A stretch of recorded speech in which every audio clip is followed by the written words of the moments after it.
Muy buenos días, amados hermanos y hermanas. Es un gusto poder compartir el capítulo número 2 del libro de Jueces. Es un capítulo que nos viene a revelar nuestra propia naturaleza, viéndonos en el espejo de lo que sucedió con el pueblo de Israel una y otra vez. Hemos de descubrir en este capítulo ese ciclo que nos lleva a una espiral descendente en nuestra propia vida y por lo cual debemos de estar atentos y alerta ante todas esas señales de alarma que nos indican nuestro distanciamiento de Dios, ya que vamos a ver en el ejemplo del pueblo de Israel cómo ellos abandonaron a Dios, cayeron en pecado, luego eran esclavizados por el enemigo, luego se veían en tal situación de deshonra y de desesperación que volvían a Dios en arrepentimiento y Dios en su misericordia los liberaba por medio de jueces nombrados por Él mismo. Luego se restablecía la relación con Dios por medio de la obediencia y así pasaba el tiempo, pero luego volvían a desobedecer a Dios, abandonaban a Dios, caían en ese pecado, eran esclavizados por el enemigo, llegaban a tal punto de desesperación que venían al arrepentimiento. Nuevamente el Señor en su misericordia les liberaba por medio de jueces y su restauración se volvía en la obediencia a Dios. Así que estemos atentos a esta enseñanza porque es precisamente lo que sucede en nuestras vidas. Tendemos a alejarnos de Dios cuando nos distraemos con todo lo que sucede alrededor, con todo lo que se mira tan atractivo a nuestro alrededor.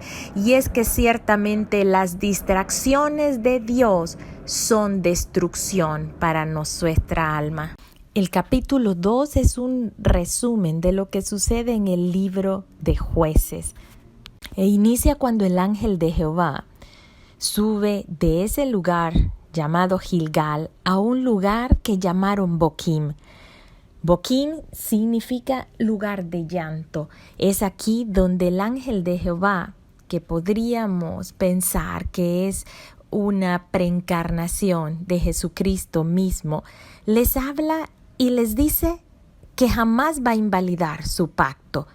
El Señor no invalida sus pactos. Sin embargo, al haber ellos invalidado el pacto, al haber desobedecido su voz, al haber dejado de escucharle a Él, les dice, está bien, ustedes dejaron a esos enemigos en estas tierras, su corazón está inclinado a sus prácticas, su corazón está inclinado a esos dioses que ellos mismos fabricaron para poder corresponder a los deseos de su carne, a los deseos sensuales.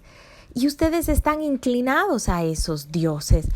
Por tanto, yo no voy a echarlos delante de ustedes, sino que ellos mismos, lo que ustedes permitieron, se va a convertir en su azote.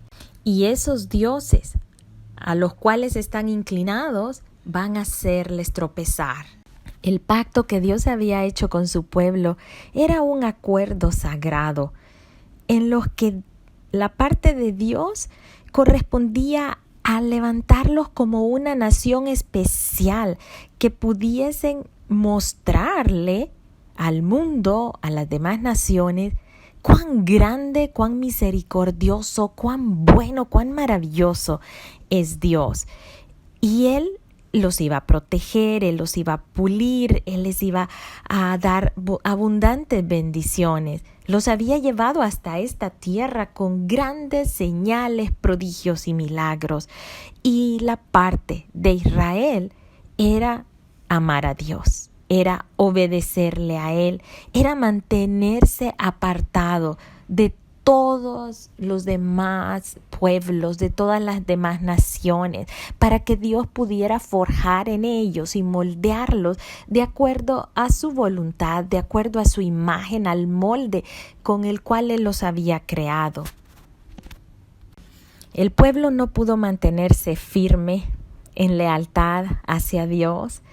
De hecho, nos dice Jueces 2:10, una verdad que debería retumbar en nuestros corazones y hacernos realmente reflexionar acerca del legado que estamos dejando a las siguientes generaciones. Dice que toda aquella generación se fue reunida a sus padres y se levantó después de ellos otra generación que no conocía a Jehová ni la obra que él había hecho por Israel. Después los hijos de Israel hicieron lo malo ante los ojos de Jehová y sirvieron a los Baales. Esto nos dice claramente la responsabilidad que cada uno tenemos de enseñar a la siguiente generación a amar y a seguir a Dios. Es bien fácil dejar la tarea de enseñar. Es bien fácil permitir que sea la iglesia o que sea la escuela cristiana en algunos casos la que se encargue de enseñar acerca de Dios a nuestros hijos. Pero está claro en este pasaje que el legado de fe, la responsabilidad de ese legado de fe pertenece a la familia. ¿Cómo? Con el ejemplo. La fe sin obras es muerta y el ejemplo de nosotros los padres a nuestros hijos debe mostrar una relación viva con Dios para que ellos sepan a quién acudir, para que ellos sepan que Dios es su verdadero Padre y que deben respetarle y que deben acercarse a Él y que deben seguirle a Él y que deben amarle.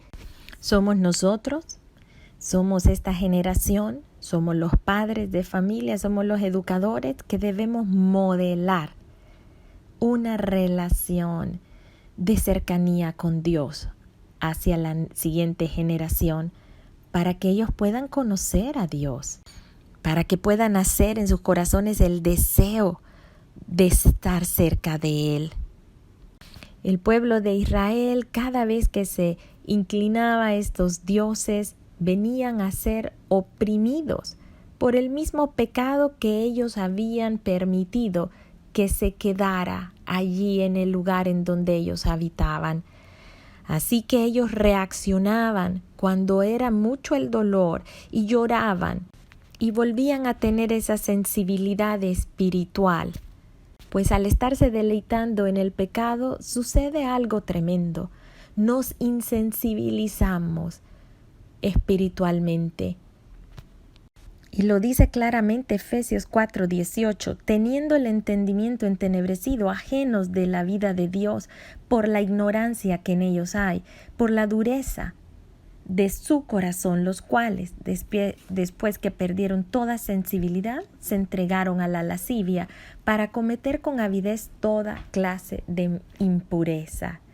La dureza y la insensibilidad de nuestros corazones nos dirige a entregarnos a lascivia y a impurezas.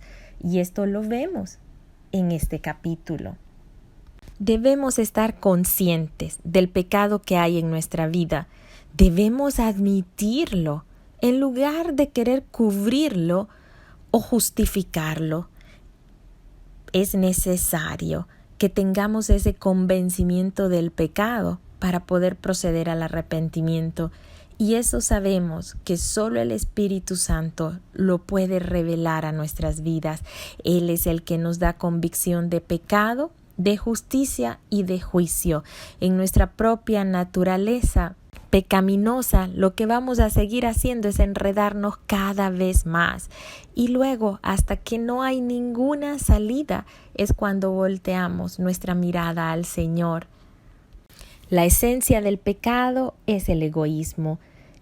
Todos los pecados apuntan a satisfacer nuestros propios deseos, mientras que una vida de santidad corresponde a una vida de desprendimiento de nosotros, de nuestro ego, del yo. Ante la desobediencia y el pecado es necesaria la misericordia, pues toda desobediencia exige castigo. Y aquí también en este capítulo vemos cómo la misericordia de Dios se hace presente cuando el Señor levanta esos jueces, esas personas por medio de las cuales Él puede establecer su voluntad y su misericordia. Entre tanto, los jueces lideran al pueblo hacia ese caminar correcto. Vez tras vez, el pueblo era receptor de la misericordia de Dios y podían ver cómo Dios los rescataba de esas profundidades de tinieblas en las que caían y de la opresión de sus enemigos. Ciertamente, el haber dejado a esos pueblos cananeos conviviendo con ellos vino a representar una tentación constante, ya que la religión cananea era mucho más atractiva a la naturaleza sensual, a esos beneficios inmediatos que brinda el placer sexual y todas esas riquezas quizás que ellos podían obtener de una manera fácil.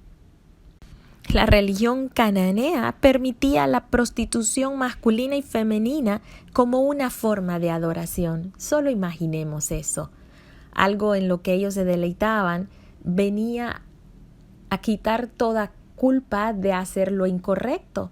Así que abiertamente podían hacer lo incorrecto y pensar que estaban adorando a esos dioses. Esos dioses eran Baales, que eran dioses de la lluvia, dioses que controlaban la vegetación, la agricultura. Astarot era la diosa del amor, de la guerra, de la fertilidad. Así que verdaderamente estos dioses lo que venían a apuntar era a su propio corazón. Los deseos de ellos mismos los creaban y les daban forma de Dios. La misericordia de Dios también se vio reflejada en el hecho que estas naciones los oprimían a tal punto que los llevaban a arrepentimiento. Es necesario el arrepentimiento para volver a tener una comunión cercana con Dios. Y eso es la misericordia de Dios. Así que, mis amados hermanos, que Dios les bendiga. Espero que este libro de Jueces venga a ciertamente revelarnos más de nosotros mismos y a permanecer atentos ante las indicaciones de nuestro Dios. Dios les bendiga, les amo.